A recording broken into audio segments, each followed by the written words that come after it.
Hello everyone! Welcome back to my channel. And yes, for today's video ay pag-uusapan naman natin yung ito sigurado tanong din to ng marami sa inyo. Lalong-lalo na yung laging nakasubaybay sa mga videos ko. At may mga jowa, may mga fiancé or boyfriend na Pakistani. O yung mga Pakistani na interesado or my girlfriend na Filipina. Pero bago tayo magpatuloy, to those who ask me to speak in English, actually I can, but I think it's better for me to speak in Tagalog or in our own language.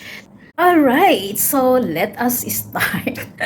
For this video, I am going to discuss or to answer a question. And for sure, a lot of us or those who are watching my videos, and thank you so much for that. I really appreciate it. Even though you are just few compared to the others, although I don't have millions or thousands of viewers, hundreds of viewers are so much, or I am very much grateful for those hundreds of viewers that are viewing or watching my videos, especially those who are really following or continuously watching every videos that I am uploading on this channel or to my channel. So today I am going to answer, yeah, as I said, I am going to answer one question that for sure most of you are having question like this. Though it's a bit personal, actually I'm not really, I don't really intend or I don't have any intention of sharing every aspects or every parts of my private life. Okay, so as you noticed, although I'm sharing those celebrations that I am celebrating with my friends and my families. But aside from that, I don't really want to share everything about me and my family. And I hope that you understand. All right, I still want to keep the privacy of my personal life. But then, there are some questions that I think I really need to answer, which is not really bad. It's just for sure for clarification. And yes, today, these questions is for sure, as I said, lots of you have the same question. So since I am married to a Pakistani, of course, one thing that will comes in your mind is Pakistanis are Muslims, which is very true. 99.9% of Pakistani populations are Muslims. As we know, Pakistan is an Islamic country. Although there are so many, there are branches of Islam, okay, or Islamic religion.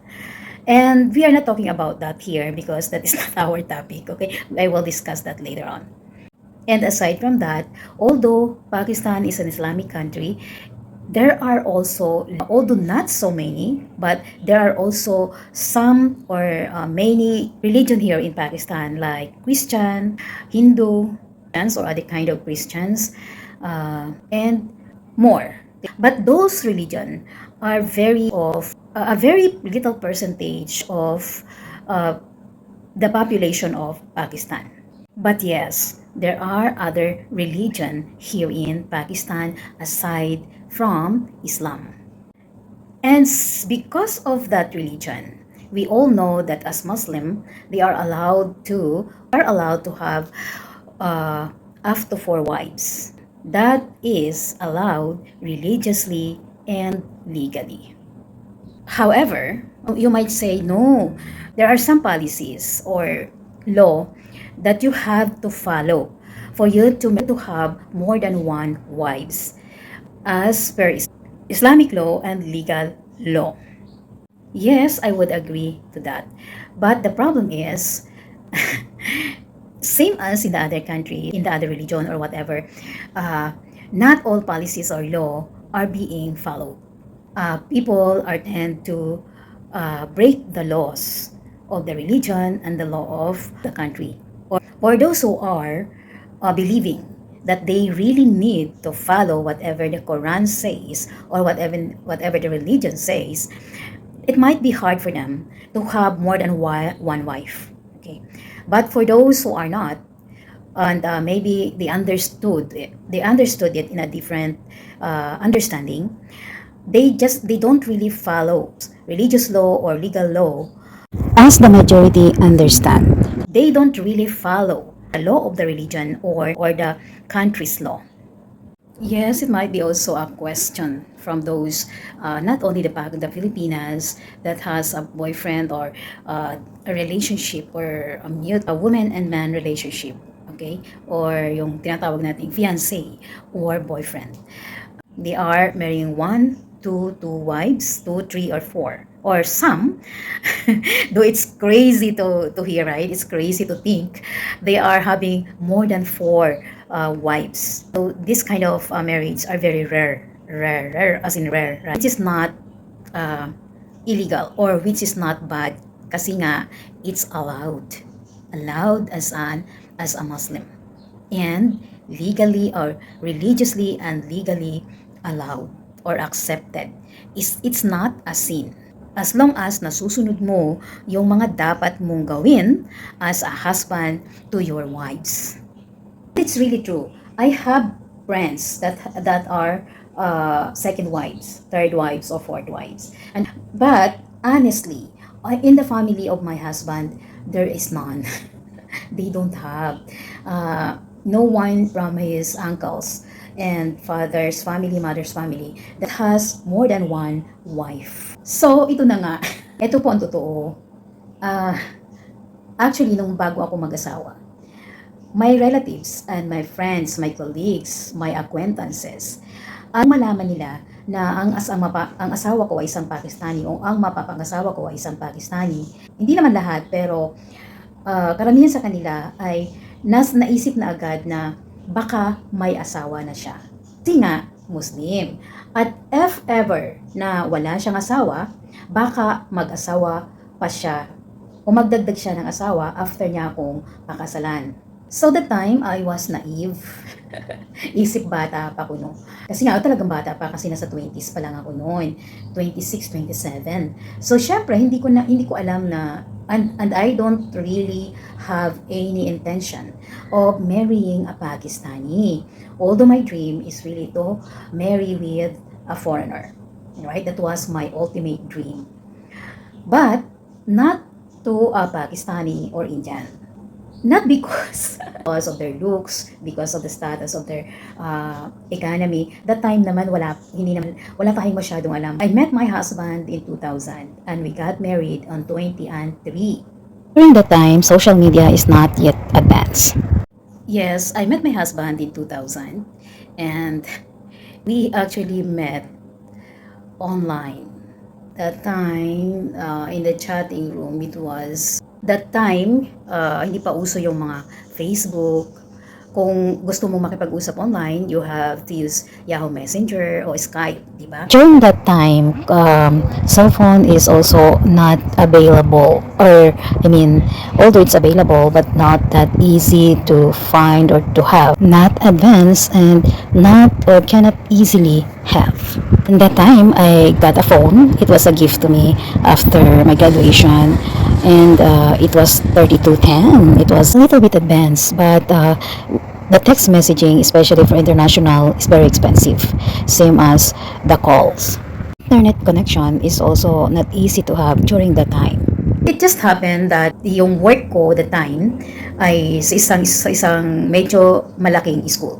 It happened that I was assigned to handle the computer laboratory. That time kasi mayroon ng computer subject. Okay, nag-uumpisa na yung computer subject. Pag wala akong ginagawa at medyo naiinip ako, nag-chat ako. At doon ko nga na-meet yung asawa ko. Nag-chat kami for 3 years. Aside from chatting, he's also sending mails. I mean, mails, as in mails, letters sent to me through courier. We exchange mails as well with pictures, a real picture. He also introduces me to his family through mails and through pictures and through emails on that we are sending, exchanging with each other on Yahoo Messenger. Yan, sikat na sikat noon ang Yahoo Messenger, di ba? So since I don't really have any idea if who are these Pakistanis. In the time, hindi ko na inalam kung ano ba yung kultura nila, kung ano ba yung mayroon sa Pakistan. Kasi wala naman I have no interest or in any plan to marry with a Pakistani. Kumbaga, hindi yung target ko. In short, Pakistani is not my target. So although I said I dream of marrying a foreigner, but not from Asian countries. Basta yun na. So time to time, we are exchanging messages and chatting and anytime na mayroon kaming time. Alright? And napansin ko na sa dami o sa mga nasa chatting room, kakaiba itong lalaking ito. Iba yung way ng kanyang pakikipag-chat, iba yung way ng kanyang pakikipag-usap sa akin. Hindi naman sabihin natin seryoso, but it's more on, we are talking about our family. Okay? We talk more about our family. Yung places that he went, same as me, about my work, about his work. And we don't really talk about the feelings, right? We no flowery words, just a normal conversation. As years pass by, we become more open. Maybe the time we are also starting to miss each other. Missing each other not because we have a serious relationship. Maybe the time we are starting to build up romance or romance relationship between a man and a woman because there is also already a feeling of missing someone. Yan. Nami-miss na namin yung isa't isa. I am proud to say, to tell to all of you that during the time that we are talking, although our English are our English that time really bad. English Carabao. It's but the sentence is very bad, I may say. The grammar is very bad, but of course we understand each other. We do our best to communicate. The good thing to my husband, he's actually very open, and although he studied or he helped himself to learn English, although it's not because of me or to have a good communication with me in English. Before he met me, he's already learning. Okay, he's learning English. He helps himself to learn English. Maybe because he said that time he was dreaming of going out of the country or going abroad. Yan. Inangarap siyang pumunta ng ibang bansa. So that is why he helped himself to learn English. So, to cut the story short, ayan, sa loob ng 3 taon naming pagchat-chat, ang kapal ng ang dami naming chat, which is we are not deleting it, right? And I do not know that my husband made a prints of each pages that we have chatted. Okay? Print niya yun. And he made a file for it. So, in 2023, he decided to go to Philippines to meet me. Ayan, di ba? At honestly, when we met with each other, I am sure that I am not really the ideal woman that he wants to marry with. I'm not sure if he was disappointed or whatsoever, but I think I am not really the dream girl that he wants to marry with. On my part, um, of course, because it's not my dream also, because I want white people tall. Okay, white, because I did not know, or I do not know that there are also Pakistanis that are white. You have also white like Pathan, they are so white. People in Gilgit, they are so white. Okay, so they look, if you see them, you cannot say that they are Pakistani because their hair are brown and their eyes are colored and they are really white and white. So if you are not familiar with the Pakistani's picture, then you will think they are also from Western countries. So to cut the story short, when we met, yeah, yun nga, we are maybe both disappointed, or we are not both. We have both feelings of this is not the man that I dream of, or this is not the girl or the woman that I dream or I wish to marry with. But then, that year, on February 16, 2003, we got married in Manila City, Philippines. It was just a simple marriage, all right? It's very simple. It's in simple. And yes, that was the beginning of my marriage life or our marriage life. I don't want to boast, okay? Boast to everyone that I am so lucky. I am different from those other people, other women, because luckily and thanks to Allah or thanks to God, I am now or we are now married for 23 years and blessed with two children. After 10 years of our marriage, there are lots of trials, arguments, fights, misunderstanding, struggles, okay, a lot of struggles in life, etc. Since we are so different, we grow up in a different environment, we grow up in a different culture, we grow up in a different religion, we grow up in a different beliefs. So it's expected. And since the time we are still young, younger than now, and no experience, of course, without any experience of being married or living with other people or having our own family or living with someone whom you don't know. That is why those things happened. And thanks to God, we have survived. Not everyone might be blessed with a good husband and a good man. Right? Not all the women are blessed with this kind of person. And I'm very, very thankful because Allah give me this kind of person. But those who are not, please don't feel bad because we all have our own faith. Okay? Iba't iba kasi yung faith natin eh. Minsan, hindi talaga natin ginugusto. Kasi minsan kasi yung mga wish natin at yung gusto natin, hindi talaga napupunta sa atin. Hindi rin porket I'm blessed with a good husband or a good man, I have no problem at all. Okay? Hindi rin ibig sabihin na sobrang swerte ko. Kasi may mga issue pa rin yan, okay? If the woman is not that lucky to have a man or a good man, it's not her fault. Okay? Maybe it's just happened that yun yung fate niya. Yun yung kanyang kapalaran. And I admire those women that even though for so many failing, although there are lots of failing relationship, still they can stand by themselves. At yun nga, ayan. So naikwento ko sa inyo ang maikling kwento o part ng buhay naming mag-asawa kung paano ko siya nakilala at kung hanggang sa kami may kasal at magkaroon ng mga anak. And yes, we are living now 23 years and I can say that we become mature, more understanding, have respect with each other. Lalong naming napapagtibay yung aming relasyon dahil sa mga experiences na dinanas namin. And ito na yung pinaka-ending ng tanong. Ayan. Nagkwento lang ako para medyo humaba niyo naman. Para gusto ko lang i-share sa inyo kung bakit nga ba naging isa akong asawa at kung paano ako naging asawa para naman may idea kayo. And yes, to the question if I am only one wife, yes po, alhamdulillah. Ako po ang una.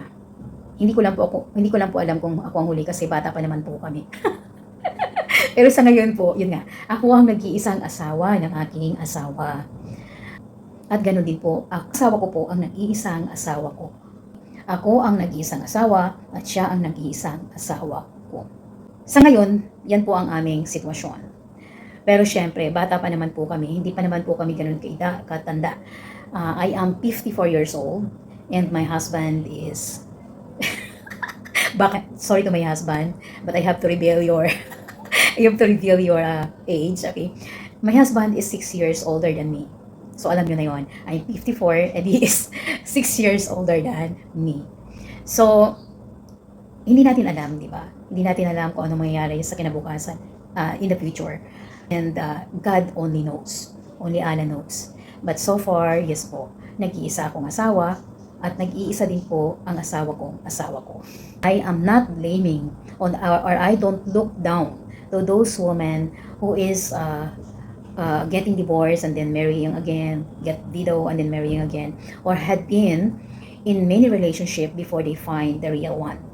There are times in our life, or there are things, or so many things in our lives that out of our control.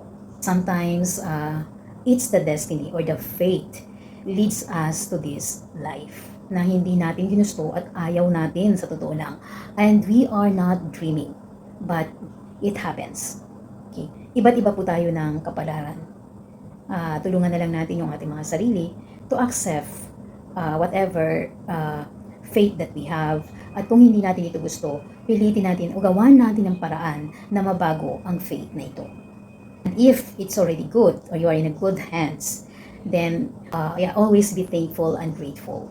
And never ever look down to those people who is not like you or who has no faith or destiny or kapalaran na katulad mo. Ayan lamang, and thank you so much for watching. I hope that you like this video, and sorry to my kababayans dahil nag-English po ako. Nag-English po ako ngayon kasi nga kung nababasa nyo sa mga comments, there are some people, maybe they are foreigners or maybe they are not Filipinos, asking me to speak in English for them to understand what the words that I am saying, them to understand whatever I am saying or discussing with you. Okay?